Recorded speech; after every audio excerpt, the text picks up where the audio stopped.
very ny asiny fiarahamonina sivily izay natao mpanelanelana mpamondrina mpitady vaolana ary mpanabe ny fiarahamonina hoy ny fiarahamonim-pirenena Oscar. Misy ny hetsika fanabeazana olom-pirenena amin'ny sehatra maro lafientina amerenana ny asiny fiarahamonina sivily. Ravaka Andriamanalina mitondra ny anjinjiny izay amin'ny sariny mamy Sira Samuel Etrandy. Very ny asiny fiarahamonina sivily. Ny fiarahamonina sivily izay natao indrindra anilanelana, amondrina, hitady vaolana ary anabe ny fiarahamonina araka nambarany ny fikambanana Oscar na ny fiarahamonina sivily mirona amin'ny fanaraina-pirenena. Inona nefa no olana ny tranga teto amin'ity Madagasikara ty hatramin'izay. Ny fiarahamonina sivily dia mitaky fitiavana sy finiavana hiaro ny tombontsoa iombonana. Nefa ny zavatra misy dia tsy tafaraka mihitsy, tsy afaka miraina mivondrona ny fiarahamonina sivily satria miady olohany daholo.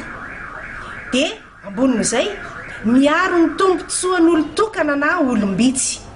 Zava-misy zao ohatra dia hoe misy fiarahamonina sivily misy tompona orinasa ao anatiny.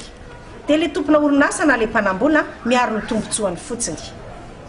Ny manam-pahaizana koa fanotanitsika ankehitriny hoe aiza daholo ny avaram-pianarana amin'izao zava-misy eto amin'ny firenena izao dia mitady tambiny dia mampifilafila. Izy raha sisa tavela ao anatin'ilay hoe fiarahamonina sivily dia tsy misy tsony afa-tsy lehibe fitiavana nefa tsy misy antokona.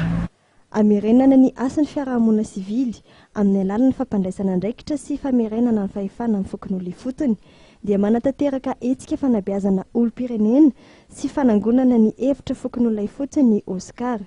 Isaky ny zoma manomboka amin'ny 12 ka hatramin'ny 2 tolakandro eo amin'ny foibe Oscar atapim-piakarany sotro no tanteran'izany ary isy loha-hevitra iova isan-kerinandro.